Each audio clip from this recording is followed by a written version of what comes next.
পদ্মার বুক চিরে আমাদের লঞ্চ চলছে। দুপাশ থেকে শুনছি পানির ছলাৎ ছলাৎ শব্দ। সাধারণত লঞ্চগুলোর মাথার উপর বিশাল সাইজের একটি ছাউনি থাকে, কিন্তু আমাদের লঞ্চটির উপরিভাগ খালি, কোনো ছাউনি নেই।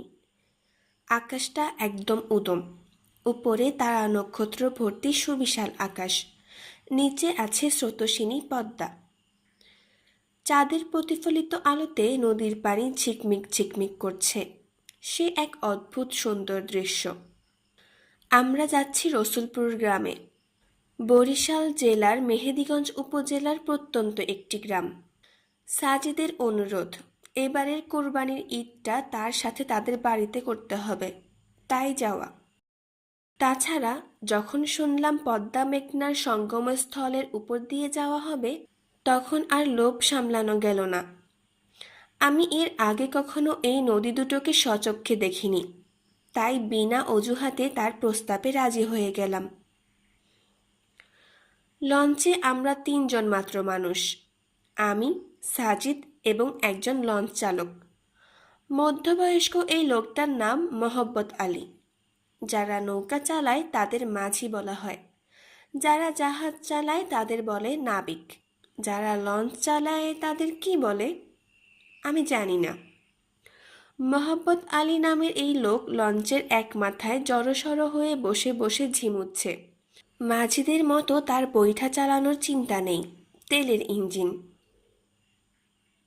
আমি আর সাজিদ লঞ্চের একেবারে মাঝখানে বসে আছি। একটি চাদর পাতা হয়েছে, সাথে আছে পানির বোতল, চীনাবাদাম, ভাজা মুড়ি। মাথার উপরে আকাশ। হঠাৎ করে আমার তখন মানিক বন্দ্যোপাধ্যায়ের পদ্মা নদীর মাঝি উপন্যাসটির কথা মনে পড়ে গেল। আমি সাজিদকে প্রশ্ন করলাম, তুই কি মানিকদার পদ্মা নদীর মাঝি পড়েছিস? সাজিদ বলল, হুম, আমিও কতবার পড়েছি এই উপন্যাস। সব চরিত্রগুলোর নাম আমার ঠিক মনে নেই, তবে উপন্যাসের নায়কের বউটা ল্যাংড়া ছিল এবং নায়কের সাথে তার শালিকার প্রেম ছিল। এই ঘটনাগুলো আবছা আবছা মনে করতে পারি। সাজিদ আমাকে বলল, হঠাৎ উপন্যাসে চলে গেলি কেন? না, এমনি। এইটুকু বলে দুজনে খানিকক্ষণ চুপচাপ ছিলাম। এরপর আমি জিজ্ঞেস করলাম, আচ্ছা, ওই উপন্যাসের কোন চরিত্রটি তোর কাছে সবচেয়ে ইন্টারেস্টিং লেগেছে?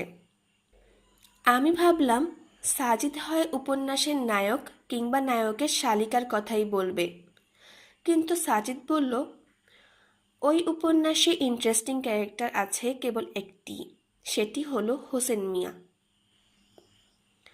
আমি খানিকটা অবাক হলাম কারণ সাজিদ এই প্রশ্নের উত্তর দিতে 1 সেকেন্ডও ভাবেনি। কত আগে পড়া একটি উপন্যাস থেকে সে এমন একটি ক্যারেক্টারের নাম বলেছে যেটি উপন্যাসটির কোনো মূল চরিত্রের মধ্যেই পড়ে না। হোসেন মিয়া নামে এই উপন্যাসে কোনো চরিত্র আছে সেটি আমি ভুলে গিয়েছিলাম। আমি জিজ্ঞাসা করলাম, হোসেন মিয়া নায়কটা নয় কেন? সাজিদ বলল, কুবের মাঝির মতো কত শত মাঝি পদ্ম পারে অহরহ দেখা যায়, যাদের ঘরে মালার মতো একটি খোড়া পাওয়ালা কিংবা অন্ধ স্ত্রী আছে, আছে 3-4টে করে পেটুক সন্তান, আছে কপিলার মতো সুন্দরী শ্যালিকা, তাদের মাঝেও পরকীয়া আছে, দৈহিক সম্পর্ক আছে। কিন্তু হোসেন মিয়ার মতো কোনো চরিত্র আছে এই পদ্মপারে, যে কিনা নিজের মতো করে একটি দ্বীপ সাজিয়ে তোলে যেখানে মানুষজন বিনা পয়সায় থাকতে দেয়? আছে কি বাস্তবে, কি সাহিত্যে? আমি আরও একবার সাজিদের সাহিত্য জ্ঞান দেখে বিমুগ্ধ হলাম। সে এমনভাবে চরিত্রগুলোর নামধাম বলে গেল যেন সে এইমাত্র উপন্যাসটি পড়ে শেষ করেছে। আমরা রসুলপুরে পৌঁছাই ভোর 4:30তে। তখন কিছু কিছু জায়গায় ফজরের আজান পড়েছে।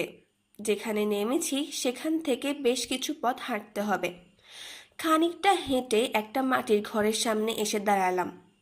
বুঝতে পারলাম এটা মসজিদ।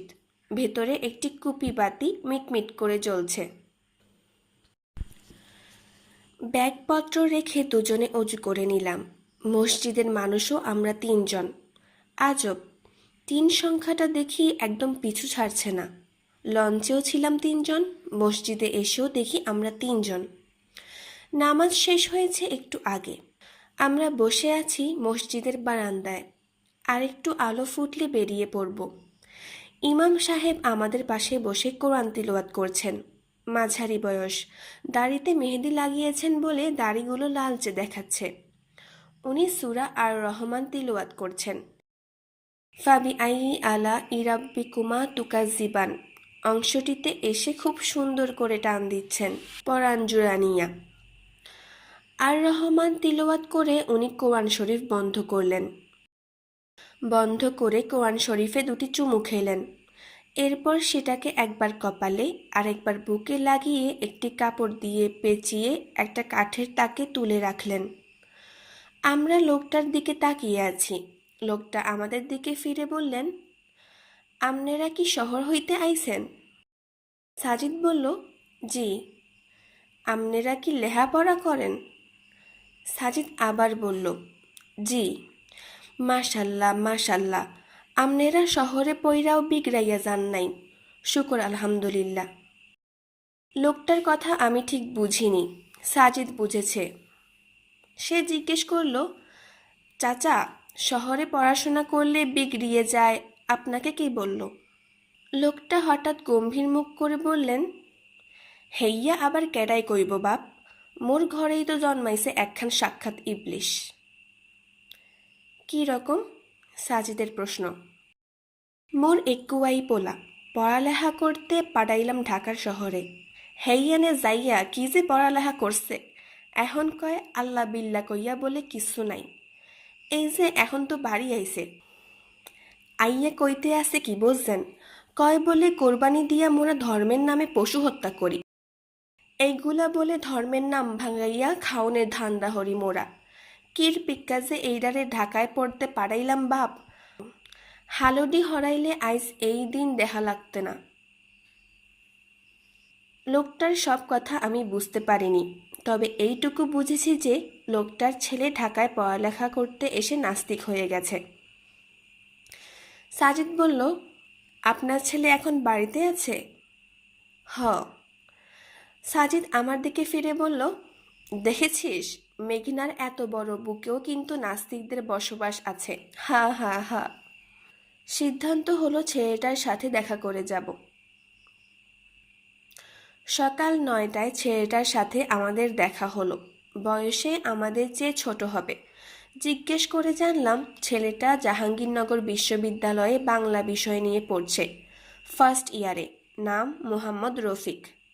সাজিদ রফিক নামে ছেলেটার কাছে জিজ্ঞেস করল, কোরবানি নিয়ে তোমার প্রশ্ন কি? ছেলেটা বলল, এইটা একটা কুপ্রথা, এভাবে পশু হত্যা করে উৎসব করার কোনো মানে হয়? সাজিদ বলল, তুমি কি বিজ্ঞান সম্পর্কে কিছু জানো? ছেলেটি চোখ বড় বড় করে বলল, আপনি কি আমাকে বিজ্ঞান শেখাচ্ছেন নাকি? ইন্টারমিডিয়েট লেভেল পর্যন্ত আমি বিজ্ঞানের ছাত্র ছিলাম। সাজিদ বলল, তা বেশ, খাদ্য শৃঙ্খল সম্পর্কে নিশ্চয়ই জানো। জানি, জানবো না কেন? খাদ্য শৃঙ্খল হলো প্রকৃতিতে উদ্ভিদ আর প্রাণীর মধ্যকার একটি খাদ্যজাল। যেসব উদ্ভিদ সূর্যের আলো ব্যবহার করে নিজের খাদ্য নিজে তৈরি করে নেয় তাদের বলা হয় উৎপাদক। এই উৎপাদককে বা সবুজ উদ্ভিদকে যারা খায় তারা হচ্ছে প্রথম শ্রেণীর খাদক। ছেলেটা বলল, মশাই, এসব আমি জানি, আপনার আসল কথা বলুন।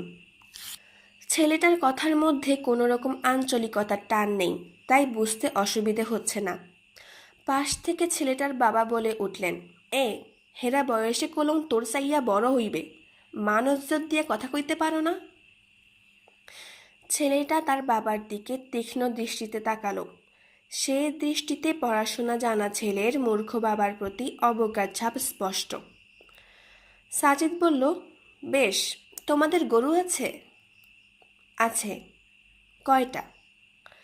ছেলেটার বাবা বললেন, হ বাপ, মগো গরু আছে 5খান, 2টা গাই, একুয়া ষাঁড় গরু, লগে আবার বাছুরও আছে 2টা। আচ্ছা রফিক, ধরো তোমাদের যে 2টি গাভী আছে, তারা এই বছর 2টি করে বাচ্চা দিল, তাহলে তোমাদের মোট গরুর সংখ্যা হবে 9টি। ধরো তোমরা পশু হত্যায় বিশ্বাসী নও, তাই তোমরা গরুগুলো বিক্রিও করো না, কারণ তোমরা জানো বিক্রি হলেই গরুগুলো কোথাও না কোথাও কোরবানি হবেই। ধরো এর পরের বছর গরুগুলো আরও 2টি করে বাচ্চা দিল, মোট গরু তখন 13টি। এর পরের বছর দেখা গেল বাছুরগুলোর মধ্য থেকে 2টি গাভী হয়ে উঠল, যারা বাচ্চা দিবে। এখন মোট গাভীর সংখ্যা 4টি। ধরো 4টি গাভী এর পরের বছর আরও 2টি করে বাচ্চা দিল, তাহলে সে বছর তোমাদের মোট গরুর সংখ্যা কত দাঁড়ালো? ছেলেটির বাবা আঙুলে হিসাব কষে বললেন, 19টা হইবে। সাজিদ বলল, বলো তো রফিক, 19টা গরু রাখার মতো জায়গা তোমাদের আছে কি না? 19টা গরুকে খাওয়ানোর মতো সামর্থ্য, পর্যাপ্ত ভুসি, খৈল, ঘাস আছে কি না তোমাদের? না, ছেলেটা বলল। তাহলে আলটিমেটলি তোমাদের কিছু গরু বিক্রি করে দিতে হবে। এদের যারা কিনবে তারা তো গরু কিনে গুদামে ভরবে না, তাই না? তারা গরুগুলোকে জবাই করে মাংস বিক্রি করবে। গরুর মাংস আমিষের চাহিদা পূরণ করবে, আর চামড়াগুলো শিল্পের কাজে লাগবে, তাই না? হুম, এটা হলো প্রকৃতির ব্যালেন্স। তাহলে প্রকৃতির ব্যালেন্স ঠিক রাখার জন্য পশুগুলোকে জবাই করতেই হচ্ছে, সেটা এমনি হোক অথবা কোরবানি। ছেলেটা বলল, সেটা নিয়ে তো আপত্তি নেই, আপত্তি হচ্ছে এটাকে ঘিরে উৎসব হবে কেন? সাজিদ বলল, বেশ, উৎসব বলতে তুমি হয়তো মিন করছো যেখানে নাচ গান হয়, ফুর্তি হয়, আড্ডা, ড্রিঙ্কস হয়, মিছিল হয়, শোভাযাত্রা হয়, তাই না? কিন্তু দেখো, মুসলমানদের এই উৎসব সম্পূর্ণ ভিন্ন। এখানে নাচ গান নেই, আড্ডা মাস্তি নেই, ড্রিঙ্কস নেই, মিছিল শোভাযাত্রা নেই। আছে ত্যাগ আর তাকওয়ার পরীক্ষা। আছে অসহায়দের মুখে হাসি ফোটানোর প্রাণান্তকর চেষ্টা তদবির। সমাজ থেকে শ্রেণী বৈষম্য দূর করে ধনী গরিব সবার সাথে আনন্দ ভাগাভাগি করে নেওয়া হয়।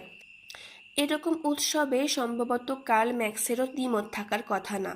কার্ল ম্যাক্সকে চিনো? ছেলেটা এরপর কিছুক্ষণ চুপ করেছিল, তারপর বলল, আরজ আলী মাতুব্বরকে চিনেন আপনি? সাজিদ বলল, হ্যাঁ চিনি তো।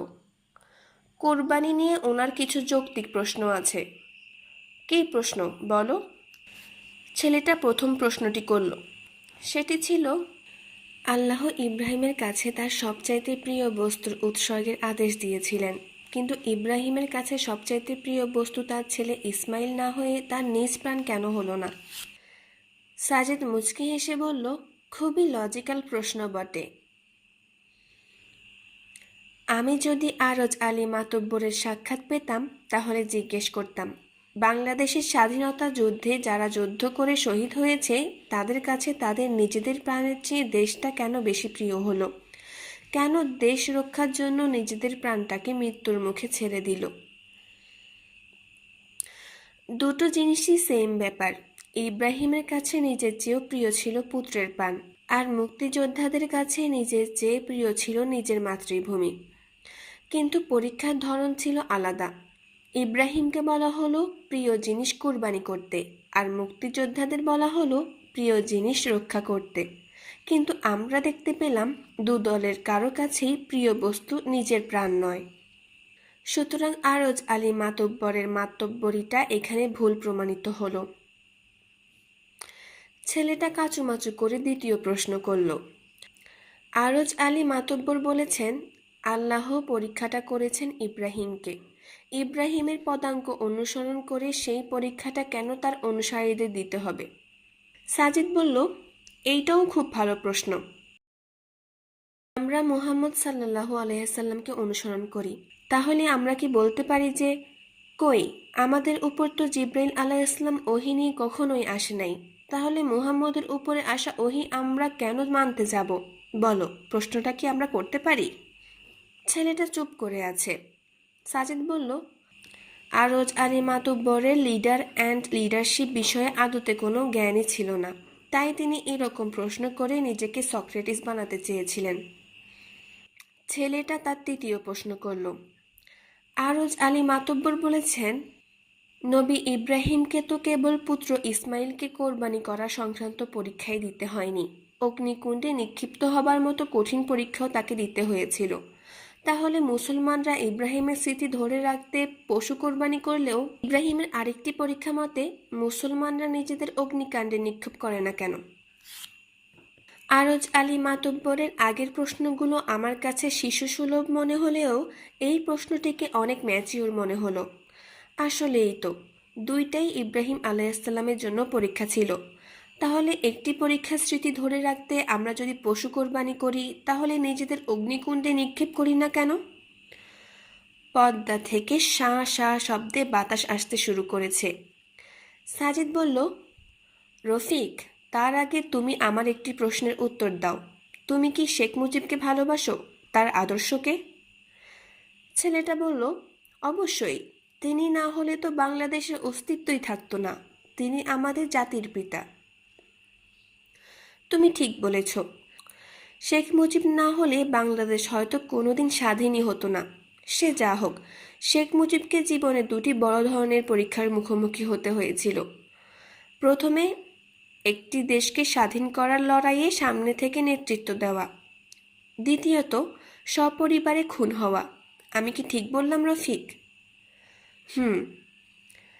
এখন তুমি শেখ মুজিবের আদর্শ বুকে ধারণ করো। তুমি ৭১-এর চেতনায় নিজেকে বলিয়ান ভাবো। তুমি ৭ই মার্চে বিশাল মিছিলে যোগদান করো। ১৬ ডিসেম্বরে সভা সমাবেশে জয় বাংলা, জয় বঙ্গবন্ধু বলে স্লোগান দাও। কিন্তু ১৫ই আগস্টে রাস্তায় বেরিয়ে কোনোদিন বলেছ, হে মেজর ডালিমের বংশধর, হে খন্দকার মোস্তাকের বংশধর, তোমরা কে কোথায় আছো? এসো, আমাকেও মুজিবের মতো সপরিবারে খুন করো। বলো কি? আমি সাজিদের কথা শুনে হো হো হো করে হাসা শুরু করলাম। ছেলেটার মুখ তখন একেবারে ফ্যাকাশে হয়ে গেছে। সাজিদ আবার বলতে শুরু করলো, তুমি এটা বলো না। শেখ মুজিবের আদর্শ বুকে ধারণ করে এরকম কেউই এটা বলে না। যদি কেউ এরকম বলে, তাহলে তাকে মানুষ বলবে, কি ব্যাপার, লোকটাকে কি ভাদ্র মাসের কুকুরে কামড়িয়েছে নাকি? সাজিদের কথা শুনে এবার রফিকের বাবাও হা হা হা করে হাসতে লাগলো। ছেলেকে পরাজিত হতে দেখে পৃথিবীর কোনো বাবা এত খুশি হতে পারে, এই দৃশ্য না দেখলে বুঝতামই না। আমরা রসুলপুরের পথে হাঁটা ধরলাম। পদ্মপাড়ের জনবসতিগুলো দেখতে একেবারে ছবির মতো। নিজেকে তখন আমার হোসেন মিয়ার ময়না দ্বীপের বাসিন্দা মনে হচ্ছিল। আর সাজিদ, তাকে আপনারা আপাতত হোসেন মিয়া রূপেই ভাবতে পারেন। প্যারাডক্সিক্যাল সাজিদের পর্ব ১০ এখানেই শেষ হলো। পরবর্তী গল্প শোনার আমন্ত্রণ জানিয়ে আজকে এখানেই শেষ করছি। আল্লাহ হাফেজ।